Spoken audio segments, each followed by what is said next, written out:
Jadi jenis-jenis dari sesat pikir itu yang pertama adalah ad hominem.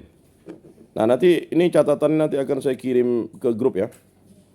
Ad hominem adalah jenis logika palsu atau sesat pikir yang menyerang sesuatu yang tidak ada hubungannya dengan topik pembahasan.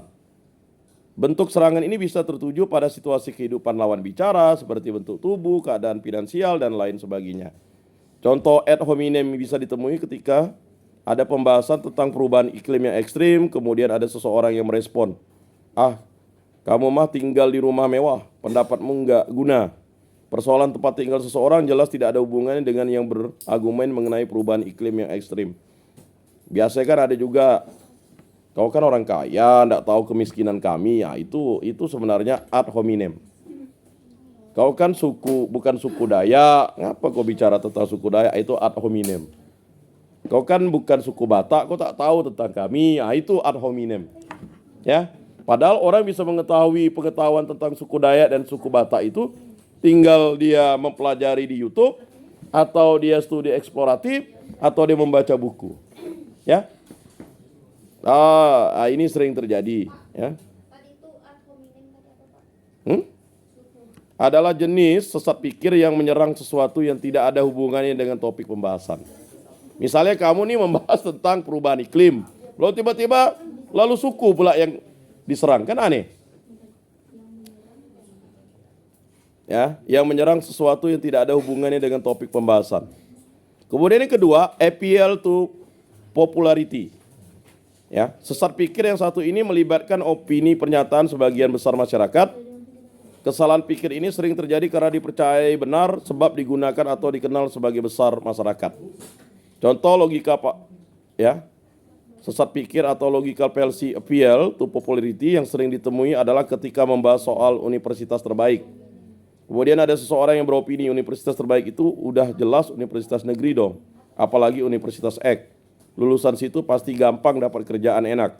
Argumen seperti itu tentu saja salah karena universitas negeri atau swasta sama-sama baik serta lulusan universitas tertentu tidak pasti mendapat mudah pekerjaan. Jadi seperti ini.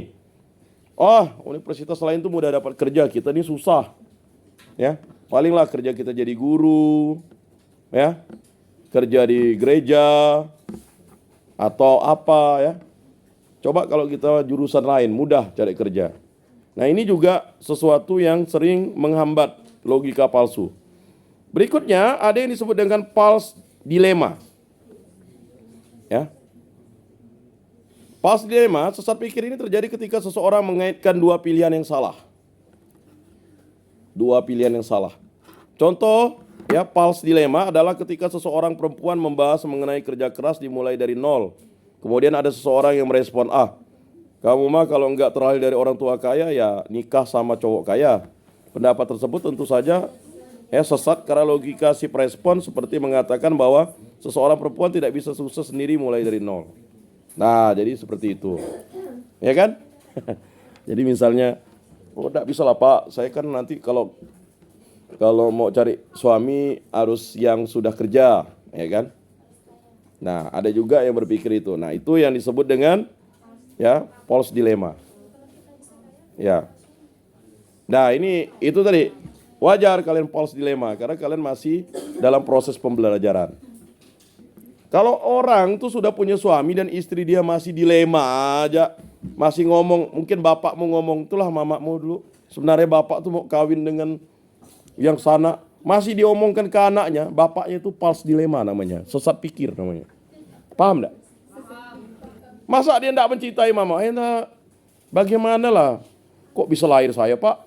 Bapak nih aneh nih. Mama jadi salahkan. Ya kan? Enggak, mama kok dulu tuh dijodohkan sama. Itu false dilema. Itu terjadi karena orang dilema. Karena begini. Kalau dia tidak menerima, dia tidak dapat warisan. Kalau enggak, mamanya, ya kan? Jadi itu false dilema. Itu terjadi kok. Ya, ada dengan seorang kakeknya kawan saya tuh, dia sampai tua sebenarnya dia mau jadi pastor. Cuman karena dia sudah dijodohkan dalam perut, dia keluar turun dari bis langsung dipakaikan pakaian pengantin. Lalu dia punya istri, Maksudnya dia punya anak, tapi dia ngomong ke cucunya bahwa dia itu, ya itu tadi dilema dia. Itu enggak bisa disembuhkan ya sampai tua karena dia dilema. Makanya hati-hati memilih orang yang salah. Jadi jangan pernah berpikir kamu mencintai seseorang untuk pelarian dari pacarmu. Ya, kau nih mbak aku terima karena aku nih enggak ada pilihan lain. Itu bahaya. Itu namanya false dilema. Dan itu akan membahayakan hubungan relasi kamu nanti ya di masa depan. Ketika kamu sudah menetapkan pilihanmu dan menerima sakramen perkawinan, itu tidak ada lagi false dilema sebenarnya. Ya kan? Yang dibahas itu bukan masalah yang masa lalu. Atau misalnya kalau kamu kawin dengan janda. Ya kan? Udah tahu dia janda, ketika pertengkaran kamu bilang, dasar kamu itu janda. Itu kan false dilema namanya. Memilih orang, selain false dilema, itu ad hominem. Menyerang kondisi seseorang. Ya kan? Berikutnya ada yang disebut dengan strawman. Strawman terjadi ketika seseorang penutur sesat pikir menyederhanakan argumen orang lain secara salah. Tujuannya agar argumen yang ada terdengar lebih simpel dan mudah dipahami, tetapi memakai argumen lain yang tidak berkaitan dengan topik pembahasan. Contoh strawman yang sering ditemui terjadi dalam hubungan romansa. Misalnya ketika kamu diajak pasanganmu untuk menonton film, dan kamu menolak karena tidak ada film bagus yang sedang tayang. Pasanganmu memberikan pilihan lain yaitu makan malam di sebuah kafe, tapi kamu juga menolak karena tidak lapar. Tiba-tiba pasanganmu berkata, jadi kamu udah bosan jalan sama aku. Perkataan pasanganmu tentu saja tidak benar dan sangat di luar konteks alasan kamu menolak ajakannya. Putus jadinya. Padahal karena galau lagi dabul, biasanya perempuan dabul kan? Lalulah diajak nonton, ceweknya bilang, enggak bagus. Diajak makan, enggak enak. Lalu tiba-tiba, kamu sudah bosan ya dengan saya. Itu yang disebut dengan strawman. Strawman, paham ya? Hati-hati. Gara-gara bahas salah ini lalu putus dengan pacarnya. Ya, ini penyebab putusnya. Ada salah satunya. Ya. Nah, kemudian disebut dengan post hoc, ya. Ini sesat pikir, yang satu ini terjadi ketika seseorang merasa terlalu percaya dengan satu hal dan terkesan hiperbola atau terlalu berlebihan dengan hal tersebut. Post hoc juga berarti keadaan ketika seseorang yang percaya bahwa suatu peristiwa berarti adalah tanda untuk sebuah peristiwa lain yang akan datang. Contohnya orang yang percaya bahwa kejatuhan cicak dapat membawa malapetaka, kedatangan burung, ya, piak atau gagak akan mendapatkan kematian, atau kuku orang yang meninggal akan menjadi kunang-kunang dan mendatangi rumah keluarganya pada malam hari untuk menyapa. Itu post hoc.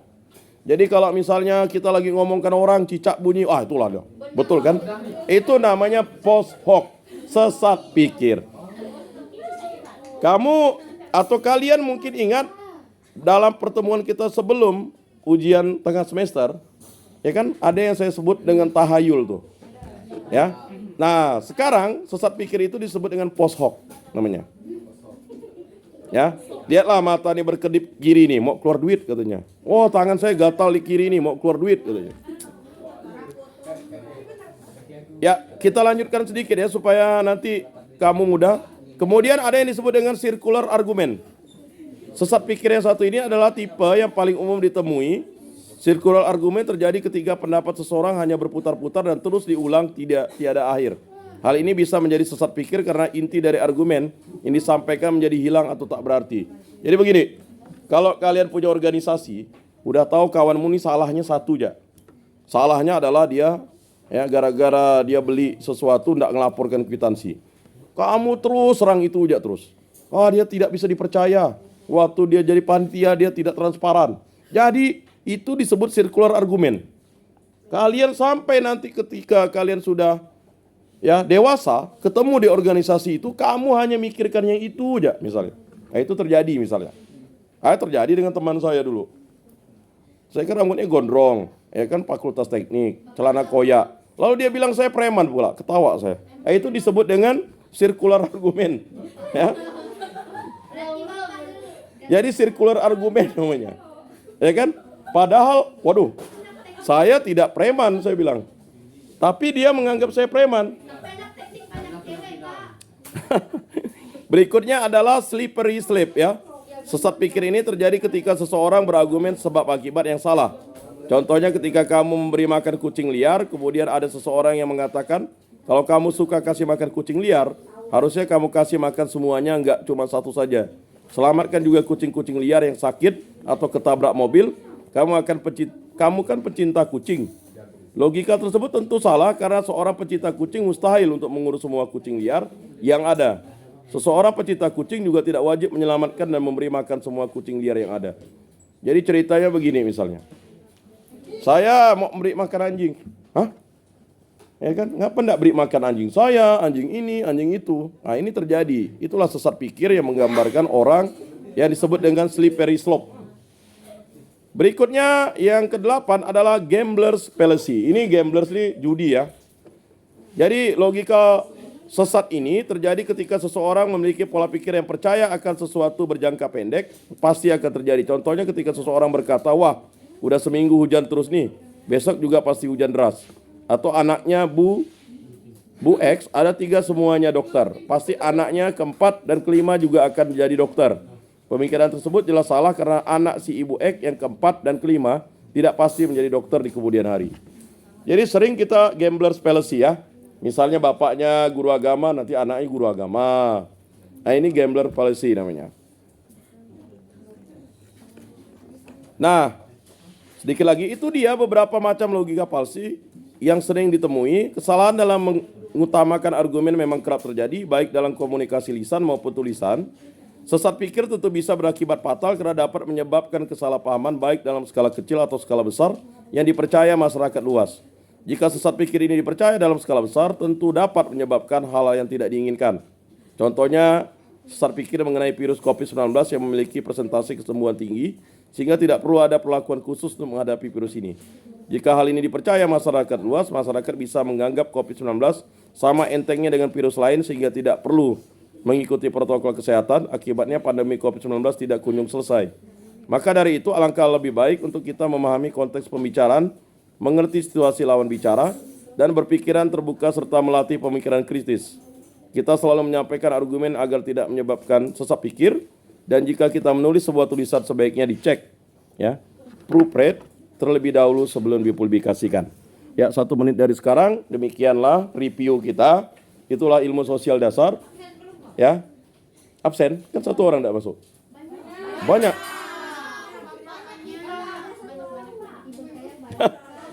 Banyak ya. Atau cara yang mudah begini saja ya. 1 orang itu tulis namanya, ya kan? Nanti yang tidak ada namanya itu di situ, berarti tidak masuk, kan begitu kan? Oh, mana sekretarisnya? Berapa orang yang tidak hadir? Ah, kan bingung dia. Absen? Mana absennya? Ada absennya? Enggak, adlink saya enggak bisa dibuka. Adlink saya enggak bisa dibuka karena kan enggak ada paketnya. Oh ya, ini wakil ketua kelas akan mendata ya.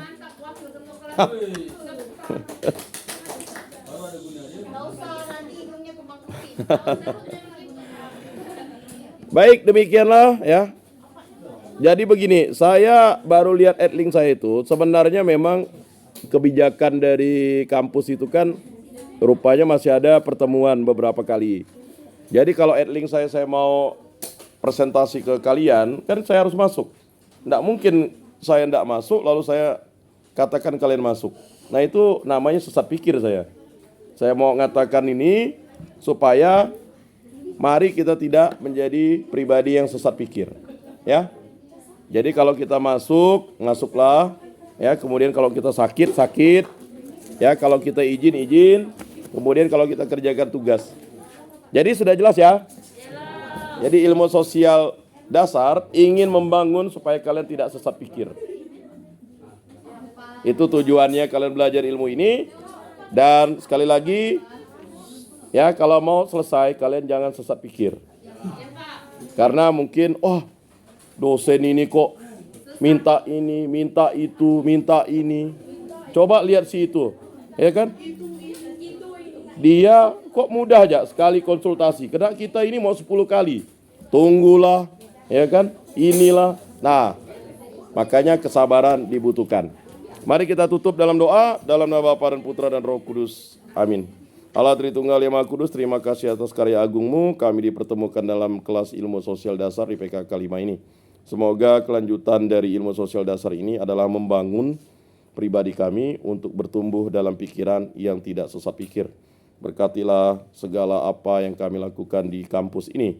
Semoga kami dapat berkarya seturut dengan waktu yang telah ditetapkan oleh pihak kampus dan akademik dan juga oleh pemerintah, supaya kami dalam masa-masa ini mempersiapkan diri kami untuk menjadi pribadi yang terus dimampukan menambah pengetahuan, dan pada suatu saatnya kami akan menjadi pewarta-pewarta, saksi-saksi iman yang berkarya baik di negara, di gereja, di keluarga, dan bagi pribadi kami.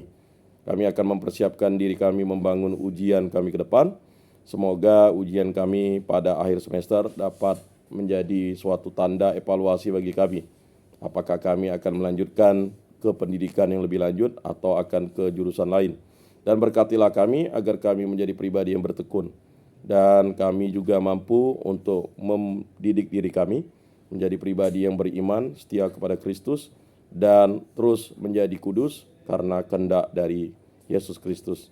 Semua doa ini kami serahkan perantaraan Tuhan kami Yesus Kristus yang hidup dan meraja kini dan sepanjang segala masa. Amin. Dalam nama Bapa dan Putra dan Roh Kudus. Amin. Salam, salam kasih damai dan sejahtera. Tuhan memberkati, menyertai dan melindungi. Salve.